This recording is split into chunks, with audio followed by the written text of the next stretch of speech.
جب کوئی گوڈ کا ڈس بلیور یہ بات کرتا ہے کہ یہ سب کچھ چانس پہ پیدا ہوئے ہیں، سب کچھ خود بخود پیدا ہو گیا ہے، یا وہ جو کرولریز بنا کے بتایا جاتا ہے کہ اتنے چانسز میں سے یہ ہوا ہوگا تو اس طرح بن جائے گا، تو جو ریلیجیس پرسنز ہیں یا ریلیجیس کے ماننے والے ہیں وہ آگے سے کہتے ہیں کہ یہ پاسبل ہی نہیں ہے، یہ نیچرلی پاسبل نہیں ہے، سائنٹیفکلی پاسبل نہیں ہے. اور جب اس ایتھیسٹ کی طرف سے یہ سوال اٹھایا جاتا ہے کہ پھر گوڈ کہاں سے آ گیا، اس کو کس نے کریٹ کر دیا، تو پھر ریلیجیس لوگ جواب دیتے ہیں کہ گوڈ خود سے آ گیا، ہمیں نہیں پتا، یا وہ خود بخود کریٹ ہو گیا. ایک طرف اپنے اصول ہمیں کہہ رہے ہیں کہ وہ خود سے کچھ کریٹ نہیں ہو رہا، اور جب ہم سوال کرتے ہیں تو پھر وہ کہہ دیتے ہیں کہ وہ خود سے کریٹ ہو گیا، اپنے اصول سے بھاگی جا رہے ہیں. یہ کون سے جاہل ریلیجس لوگ ہیں جو کہتے ہیں خدا خود بخود آ گیا؟ خدا تو آیا ہی نہیں ہے. کبھی کوئی ایسا وقت ہی نہیں تھا کہ خدا نہیں تھا. خدا آیا ہی نہیں ہے. خدا تو ہمیشہ سے ہے. تو یہ پہلے تو کنسیپٹ کلیئر کریں، خدا آیا نہیں ہے، خدا ہمیشہ سے ہے. ہم اسے میتھمیٹیکلی ثابت کرتے ہیں. دیکھیں، جو یونیورسل ٹروتھ اسٹیبلش ہو چکے ہیں اس کو تو آپ کوئی دوبارہ سے چیلنج نہ کرے. یعنی یہ یونیورسل ٹروتھ ہے کہ 2+2=4. ٹھیک ہے، اب اسے کوئی 5 یا 3 بنانے کی کوشش کرے تو ظلم پر مبنی کام کر رہا ہے. آپ دوبارہ سے ویل بھی انوینٹ کر لیں تب بھی یہ میتھمیٹیکل ایکویشن تو اپنی جگہ رہے گی. بالکل اس طریقے سے یہ چیز اسٹیبلش ہو چکی ہے کہ کائنات پہلے نہیں تھی تو آئی ہے.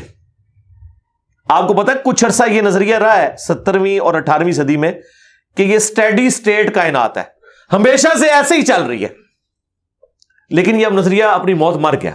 ہم جس ایرا میں بیٹھے ہیں نا، یہ نظریہ ختم ہو چکا ہوا ہے. آج سے نہیں، بگ بینگ کے بعد سے، جب وہ ہبل نے وہ ٹیلیسکوپ کے ذریعے چیز دیکھی تھی 1920s میں. ہبل آپ کو پتا ہے ایک بہت بڑا سائنٹسٹ تھا امریکہ میں. اس نے ٹیلیسکوپ کے ذریعے جب یہ سٹارز کی موومنٹ دیکھی، اس کے اوپر میری تفصیلی ویڈیو بھی ہے، بلیک ہولز کے اوپر بھی آپ دیکھ لیں، اور فرام کریشن ٹو کریٹر بھی دیکھ لیں. اس میں نے بتایا تھا ہو از اللہ، اس میں بھی بتایا تھا. ہدایہ وکٹری چینل کے اوپر ہمارے بھائی نے دیکھیں کس طرح اس پہ ویلیو ایڈیشن کی ہے، وہ ساری ویڈیوز ہیں. تو ہبل نے یہ دیکھا کہ کائنات میں جتنے بھی یہ اجرام فلکی ہیں، یعنی آسمان پہ جتنے آپ کو سیارے ستارے نظر آ رہے ہیں نا، ان میں ایک کامن چیز یہ ہے کہ سب ایک دوسرے سے دور جا رہے ہیں. اور اس کے لیے اس نے اسپیکٹرم جب ڈرا کیا، اسپیکٹرم جب گریجولی کسی چیز کا لائٹ کا اسپیکٹرم ریڈ کی طرف شفٹ ہو، اٹ مینس کہ وہ آپ سے دور جا رہی ہے. تو یہ چیز لاجیکل تھی کہ جب یہ دور جا رہی ہے تو اس کو ٹائم میں ریورس کیا جائے تو کسی ایک جگہ سے شروع ہی ہوگی. یعنی میں ہاتھ میں کچھ بالز پکڑوں اور انہیں یوں پھینکوں، سارے ایک دوسرے سے دور جائیں گے. اور یہ ایک یونیورسل ٹروتھ ہے کہ یہ دور اس لیے جا رہے ہیں کہ کہیں ایک جگہ سے یہ سٹارٹ ہوئے تھے. یہ تو ایک نیچرل چیز ہے. اچھا، انہوں نے کہا کہ اگر ہم ٹائم کو ریورس کریں اور ایسے پوائنٹ پہ پہنچ جائیں کہ جہاں سے یہ چیز سٹارٹ ہوئی تھی، تو اس کو سائنٹسٹ نے نام دیا کہ وہ ایک ایسا پوائنٹ تھا کہ جس کی ڈینسٹی انفینٹ تھی، نہ ختم ہونے والی، اور والیوم 0 تھا. والیوم 0 ہے اور ڈینسٹی انفینٹ ہے. اٹ مینس کریشن ایکس نہیں لو، عدم محض سے وجود، کچھ نہیں تھا تو یہ ہو گیا. اور پھر وہ کہتے ہیں کہ یہ جو بگ بینگ ہوا ہے، اس بگ بینگ کے بعد اگر 1 سیکنڈ کے ٹریلین حصے کے اندر بھی ذرا سی ڈسٹربنس آتی تو یہ کائنات وجود میں نہیں آ سکتی تھی. اور یہ تو صرف وجود میں آنے کی بات ہے. پھر جو billions of fine tunings planet earth کے اوپر موجود ہیں، ہر سیارے کے اعتبار سے ہیں، زمین کا سورج سے فاصلہ، پھر ان کی گریویٹیشنل فورس، ان کی موومنٹ، سپیڈ، یہ تو ایک پوری ایک سمجھ لیں ایک ایسی فیلڈ ہے جس میں انسان جا کے گم ہو جاتا ہے. ان ساری چیزوں کو کنسیڈر کر کے اسٹیڈی اسٹیٹ کائنات کی تھیوری تو ہوگی ختم اور بگ بینگ ہوگی اسٹیبلش. اب یہ تو ثابت ہو گیا کہ کریشن ایکس نہیں لو ہوئی ہے، یعنی انسان یا کائنات یہ پیدا ہوئے ہیں. پرابلم تب تھی آپ کے لیے جب آپ یہ مانتے کہ یہ بھی ہمیشہ سے ہیں، ہمیشہ سے انسان پیدا ہو رہے ہیں اور دوسرا اینڈ کوئی نہیں ہے. یہ تو مسئلہ حل کر دیا آپ کا سائنس نے. ان کا نہیں، کریشن تو ہوئی ہے. اب اس کا کریٹر ہے یا نہیں ہے، اس کے اوپر وہ آ کے بات کرتے ہیں. اب یہ جو فائن ٹیوننگز ہیں، ان کو سمجھنے کے لیے اتنے دماغ کی ضرورت ہے, اتنے برینز کی ضرورت ہے, ڈی این اے کی اسٹرکچر کو سمجھنے کے لیے, اس ہارمونی کو سمجھنے کے لیے, بنانے کے لیے نہیں سرکار. اتنے برینز لگ جائیں. آج تک ہم ڈسکوریز ہی کر رہے ہیں. یہ جتنے ہم چیزیں دریافت کرتے ہیں نا, وہ ہم قانون قدرت دریافت کرتے ہیں. یعنی اگر ہم نے یہ چیز ایکسپلور کر لی ہے کہ سورج مشرق سے نکلتا ہے, مغرب میں غروب ہوتا ہے ود رسپیکٹ ٹو زمین, ویسے تو غروب ہوتا ہی نہیں ہے نا, نکلتا ہے. تو یہ ایک فزیکل فینومینا ہے جو ہم نے ڈسکور کیا ہے. اس فینومینا نے سورج کو پیدا نہیں کیا. یہ کریٹر آف سن تو نہیں ہے, یہ اگر آپ کو پتا چل گیا. انڈے میں سے چوزا نکلتا ہے, اور چوزا اتنے عرصے کے لیے انڈے کو آپ گرمائش میں رکھتے ہیں 22 دن کے لیے مرغی کے نیچے یا کسی مشین میں. تو اس انفارمیشن نے چوزے کو پیدا نہیں کیا, بلکہ یہ چوزے کے پیدا ہونے کے بارے میں انفارمیشن ہے. آپ اس کے اندر مزید چلے جائیں, جتنا ڈیپ ڈگ کرتے جائیں, الٹیمیٹلی آپ کی ایک انفارمیشن ایڈ ہوگی. یہ نہیں ہوگا کہ آپ کو یہ پتا چل جائے کہ اس نے پیدا کیا. وہ تو مرغی کو خود نہیں پتا جو پیدا کرنے والی ہے. کروکوڈائل کو, ایلیفینٹ کو یہ پتہ ہی نہیں میرے اندر کیا کیا کوالٹیز ہیں. جس کو یہ پتہ ہی نہیں میرے اندر کیا کوالٹیز ہیں, انسان کو نہیں پتا ابھی تک میرے اندر کیا کوالٹیز ہیں. یہ تو بھی سائنس تھوڑا بہت آپ کو ایکسپلور کر رہی ہے. تو کریٹر تو ہم ان کوالٹیز کے ہے ہی نہیں ہے. اور پھر پیچھے ایک برین اس اعتبار سے ہے کہ وہ ایک آرگنائز طریقے سے, اور یہ بھی چیز ڈیفینیٹلی فیزیبلٹی کے تحت آپ سمجھیں میتھمیٹکس میں اسٹیبلش ہو چکی ہے کہ یہ پورے ایک آرگنائز طریقے سے جو چیز چل رہی ہوتی ہے اس کے پیچھے ایک برین ضرور ہوتا ہے. برین کے بغیر یہ کوئی ڈیزائن کر نہیں سکتا. فزکس کا second law of thermo dynamics جو ہے کہ انٹروپی یا تو کانسٹنٹ رہتی ہے یا انکریز کرتی ہے, یعنی ڈس آرڈر. خدا نہ خواستہ یہاں پہ دھماکہ ہو جائے تو ہر چیز بکھر جائے گی. اس کے بعد دنیا کا کوئی دھماکہ دوبارہ اس کو اس حالت میں ارینج نہیں کر سکتا. اس کو کہتے ہیں انٹروپی, کہ کہیں پہ بگاڑ آتا ہے تو وہ بڑھتا ہے. یہ ہو سکتا ہے کہ مزید آپ لوگ لائیں تو یہ بگاڑ اور بڑھتا جائے, یا جتنا ہے اتنا ہی رہے, واپس آرگنائز نہیں ہو سکتا جب تک کہ دوبارہ سے انٹروین کر کے آپ یہ کرنا. جس طرح وہ زیارت میں انہوں نے محمد علی جناح کے وہ سارے وہ میوزیم تباہ کر دیا تھا دہشت گردوں نے, تو دوبارہ سے انہوں نے بنایا, تو خود بخود تو نہیں بنا. دھماکے کے بعد تو سب کچھ خود بخود پھیل گیا تھا, لیکن دوبارہ اس جگہ پہ لانے کے لیے آپ کو بجٹ لگا ہے, برین لگا ہے, ایفرٹ پٹ کی ہیں, پھر جا کے وہ آرگنائز ہوا ہے. تو اس کا مطلب ہے آرڈر بنانے کے لیے برین چاہیے ہوتا ہے, ڈس آرڈر کے لیے کوئی مسئلہ نہیں. اور ڈس آرڈر کے بعد دوبارہ آرڈر بن جائے اس کے لیے برین چاہیے. سرکار یہ کون سا ڈس آرڈر ہے, یہ کون سا بگ بینگ ہے؟ چھوٹا سا دھماکہ آرگنائز نہیں کرتا, چیز کو بگاڑتا ہے. اور اتنا بڑا دھماکہ, اتنا بڑا آرڈر لے آیا ہے کہ پلانٹ ارتھ کے اوپر 2 ملین سے زیادہ اسپیشیز ہیں. ایک ایک اسپیشی کے اوپر آپ زندگی گزاریں, آپ صرف اس کی عادتیں ہی نہیں بتا سکتے کیا ہیں. یہ تو چھوڑ دیں کہ یہ بنی کیسی ہے. تو یہ تو ایک نہ ختم ہونے والا سلسلہ ہے. تو یہ برین تو اسٹیبلش ہے.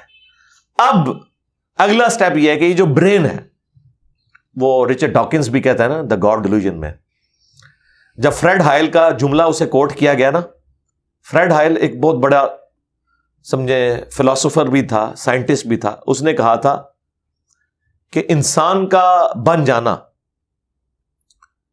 خود بخود یہ اسی طرح کا فینومینا ہے, یہ اس سے بڑھ کر کمپلیکس فینومینا ہے کہ کوئی شخص یہ کلیم کرے کہ کوئی ہوائی جھکڑ ٹورنیڈو چلا اور اس نے کوڑے کباڑ کے ڈھیر سے مٹیریل اٹھایا اور ایک بوئنگ 747 تیار کر دیا. یہ دنیا کا کوئی پاگل بیوقوف آدمی بھی یہ بات نہیں مانے گا. اس کو چھوڑ دے, ایک بال پوائنٹ بننے کو کوئی نہیں مانے گا. تو اس نے کہا اس سے کمپلیکس چیز انسان ہے, اس کو تم یہ مانے ہوئے کہ خود بخود بن گئی ہے بغیر کسی برین کے. اچھا, تو اس کا جواب آپ کو پتا ہے رچرڈ ڈاکنز نے کیا دیا؟ اس نے ایک چیپٹر بنایا, اس کی ہیڈنگ رکھی دا الٹیمیٹ بوئنگ 747. اس نے کہا پھر سب سے بڑا بوئنگ 747 تو گاڈ ہے. آپ یہ کہہ رہے ہو کہ انسان اتنا کمپلیکس ہے کہ خود بن نہیں سکتا کسی کے بنائے بغیر, تو جو اس کو بنانے والا ہے وہ تو اس سے زیادہ کمپلیکس ہے, وہ تو الٹیمیٹ بوئنگ 747 ہے. اگر اتنا مشکل انسان ڈی این اے اسٹرکچر والا یہ آپ کہتے ہو خود نہیں بنے گا, اس کو کوئی بنائے گا, تو جس نے اسے بنایا ہے وہ تو اس سے زیادہ کمپلیکس چیز ہے, تو اس کا بھی کوئی کریٹر ہونا چاہیے. تو ہم نے کیا کہا تھا, رکو ذرا صبر کرو. For the sake of argument ہم تمہاری بات کے ساتھ ایگری کرتے ہیں لیکن آگے چل. ہاں وہ جو کریٹر ہے جس نے ہمارے کریٹر کو بنایا ہوگا تو یقیناً وہ ہمارے کریٹر سے بھی زیادہ کمپلیکس کریٹر ہوگا, تو پھر اس کا بھی کوئی کریٹر ہونا چاہیے. اب تو قیامت تک لگا رہا ہے, یہ ایکویشن کہیں ختم نہیں ہوگی تا وقت کہ کوئی ایک کریٹر ایسا ہو جسے کسی نے نہ بنایا ہو. تو وہی تو ہے لم یلد ولم یولد. سورہ اخلاص میں ہی تو ڈیفینیشن ہے لم یلد ولم یولد. سرکار یہ آپ کو میتھ سمجھا سکتی ہے, یہ آپ کو فزکس سمجھا سکتی ہے. یہ کتنی بڑی ڈیفینیشن ہے. ہم نے بچپن میں ایسے ہی یاد کر لیا کہ نہ اس کا کوئی باپ ہے نہ کوئی بیٹا. نہ یہ تو ہم ایک اخلاقی سے ترجمہ کر رہے ہیں نا. تو ایکچوئل ترجمہ ہے کہ نہ وہ خود کسی سے نکلا ہے نہ اس سے کوئی نکلا ہے, وہ ہمیشہ سے ہے. اس لیے بخاری مسلم میں حدیث ہے کہ تمہارے پاس شیطان آتا ہے نا تو کہتا ہے پہاڑوں کو کس نے بنایا, تم کہتے ہو اللہ نے. پوچھتا ہے درختوں کو کس نے بنایا, کہتا ہے اللہ نے. تم کہتے ہو اس کو جواب کے طور پر جب وہ سوال پوچھتا ہے, پھر مختلف سوال کرتا ہے, تم اللہ کہتے ہو, اینڈ پہ وہ کہتا ہے اللہ کو کس نے بنایا. اب تم نے کہنا ہے پھر اس پہ قل هو اللہ احد اللہ الصمد لم یلد ولم یولد ولم یکن لہ کفوا احد. ذرا نبی علیہ السلام تو اتنا ہی کہہ سکتے تھے نا, آپ کو اللہ تعالیٰ نے ہماری ہدایت کا امام بنایا, ٹھیک ہے. لیکن بعد میں جب یہ میتھمیٹیکل ایکویشنز, سائنٹیفک ڈسکوریز اور یہ یونیورسل ٹروتھ انسانوں کو اللہ تعالیٰ نے دریافت کروائے ہیں, تو اب ہم بڑی آسانی سے اس کو مزید ایکسپلین کر سکتے ہیں کہ اگر کوئی کریٹر کا کریٹر ہے تو اس کا بھی کوئی کریٹر ہوگا. اور یوں یہ ایک سمجھ لے نہ ختم ہونے والا سلسلہ شروع ہو جائے گا. یہ آپ کو اچھا اب آپ سوچ رہے ہو کہ یہ کیوں ماننا پڑے گا کہ کوئی ایک ایسا ہونا چاہیے کہ جس کا, یہ اس لیے ماننا پڑے گا کہ دوسری طرف ایکویشن جو ہے وہ فزیکلی میرے سامنے موجود ہے کہ میں ہوں, کریشن موجود ہے. اگر ایک تھیوری ہوتی نا کہ نہ کریشن ہوتی نہ کریٹر تو ہمیں کوئی چیز مجبور نہیں کرتی تھی. اب ہماری مجبوری یہ ہے کہ کائنات ہمارے سامنے ہے, ہم زندہ مخلوق ہیں, ہم سب کچھ دیکھ رہے ہیں, کریٹڈ چیزیں موجود ہیں, تو دوسرے اینگل پہ ہمیں جانا پڑے گا اور الٹیمیٹلی کسی ایک کریٹر پہ رکنا پڑے گا, کوئی کریٹر نہ ہو اس کا. اس لیے میں نے اپنی ویڈیوز میں بارہا کہا ہے, اگر آپ مجھ سے پوچھیں کہ اللہ تعالیٰ کی کون سی ایسی کوالٹی ہے جو امیجنیشن سے باہر ہے, جس کی آپ کو مثال بھی نہیں بیان کر سکتے. دیکھیں اگر اللہ تعالیٰ کہتا ہے میں سنتا ہوں دیکھتا ہوں, تو ہم اس کا ایک دھندلا تصور لا سکتے ہیں کہ میں بھی سنتا ہوں اور دیکھتا ہوں, اگرچہ میرا ادھار کا ہے, اللہ کا ذاتی ہے, میرا لمیٹڈ ہے, اللہ کا ان لمیٹڈ ہے, میرا ڈپینڈنٹ ہے, اللہ کا انڈیپینڈنٹ ہے. ہر چیز کو آپ امیجن کر سکتے ہیں, لیکن اللہ کی جو یہ کوالٹی ہے کہ وہ ہمیشہ سے ہے, کبھی کوئی وقت ایسا نہیں تھا کہ وہ نہیں تھا. یہ ایک ایسا اندھا کنواں ہے, یہ وہ کانسیپٹ ہے کہ جس میں آپ غرق بھی ہو جائیں آپ کو اس کا کوئی سرا نہیں پکڑائی دے گا, ٹھیک ہے. اور یہ اللہ کی ایسی کوالٹی ہے.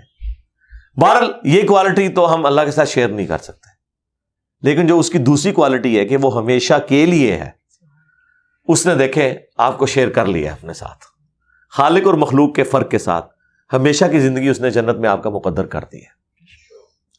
یعنی وہ کوالٹی تو شیئر نہیں ہو سکتی کہ ہمیشہ سے ہو, لیکن ہمیشہ کے لیے ہو, یہ اس نے آپ کو دے دی ہے. دیکھیں یہ وہ کنسپٹ ہے جس کے بعد آپ اللہ سے محبت کریں کہ دیکھیں وہ اکیلا تھا, اس نے اپنے ساتھ آپ کو شریک کر لیا, اس اعتبار سے کہ خالق اور مخلوق کا فرق تو ہے, لیکن اس نے دیکھیں آپ کو کیا کیا نعمتیں جنت میں دینی ہے. آپ خواہش کریں گے وہ چیز آپ کے سامنے آ جائے گی. اسی کے لیے میں نے وہ منی گاڈ کی ٹرم ڈیوائز کی تھی خالق اور مخلوق کے ساتھ سمجھانے کے لیے. اپنا تو انہوں نے وحدت الوجود ڈیوائز کیا, جبکہ وجود تو اللہ کے علاوہ بھی موجود ہے, لیکن ہم نے کبھی ان کو نہیں کہا آپ کافر ہو. یہ ایکسپلینیشن دیتے ہیں وحدت الوجود سے مراد یہ کہ حقیقی وجود ایک ہے, باقی اسی نے پیدا کیا, حالانکہ ان کا یہ نظریہ نہیں ہے. یہ کہتے ہیں باقی بھی اسی کا حصہ ہے. ہم کہتے ہیں نہیں چلو ٹھیک ہے, ہم بدگمانی نہیں کرتے. وحدت الوجود کا کانسیپٹ ہم نے کفر و شرک ان کے کہنے کے اوپر نہیں مانا, حالانکہ ہم لگا سکتے تھے فتویٰ, کیونکہ جب کوئی اپنی ایکسپلینیشن دے دیتا ہے پیچھے فتویٰ نہیں رہتا. لیکن انہوں نے ہمارے اوپر فتوے لگائے، یہ ہو گیا وہ ہو گیا، اور پھر دیکھیں وہ مفتی سعید صاحب نے بھی کہہ دیا بھائیا سب کی اپنی چھوٹی چھوٹی خدائیاں ہوں گی. یا جنت میں وائی فائی ہوگا، سب کچھ ہوگا. بھائی کسی آدمی کے وہم و گمان میں بھی وہ چیزیں نہیں گزری جو اللہ اسے جنت میں دے گا. بھیا سب کی اپنی اپنی چھوٹی چھوٹی خدائیاں ہوں گی، اب اس سے زیادہ کیا چاہیے. بھیا سب کی اپنی اپنی چھوٹی چھوٹی خدائیاں ہوں گی، اب اس سے زیادہ کیا چاہیے. بھیا سب کی اپنی اپنی چھوٹی چھوٹی خدائیاں ہوں گی، اب اس سے زیادہ کیا چاہیے. اپنی خدائی ہوگی نا یہ ہو جائے یہ نہ ہو، اپنی خدائی ہوگی نا یہ ہو جائے یہ نہ ہو، اپنی خدائی ہوگی نا یہ ہو جائے یہ نہ ہو. ہاں آیا نا پھر. اور اب سے اس سے بڑی بات یہ کہتے ہیں یہ جی وہ جنت میں تو آپ دعا کریں گے تو آپ کو ملے گا، خواہش اور کن فیکون نہیں ہوگا. سرکار خواہش ہی ہے، اور آپ تو بات ہی نہ کریں. آپ تو اپنے بابوں کے لیے دنیا میں یہ کہتے ہیں کہ نگاہ مار کے کر دیتا، تسی دنیا نگاہ مار کے کر دو دعا بغیر. کبھی آیا کہ عبد القادر جیلانی نے دعا کی تو مردہ زندہ ہو گیا؟ کہا نہیں کیا اٹھ کن فیکون تسی دنیا چ منے بیٹھے ہوئے ہو. سانو جنت بھی کن فیکون کے اوپر تم جو ہے وہ کہتے ہو کہ یہ شرک کر رہے ہیں. تمہارے سارے بابوں کے بارے میں تم یہ دنیا میں شرک مانے ہوئے ہو جو ہے ہی سب کچھ جھوٹ ہے. ہم تو آخرت بتا رہے ہیں کن فیکون اس اعتبار سے کہ آپ کی خواہش کے بعد وہ چیز آپ کے سامنے آ جائے گی.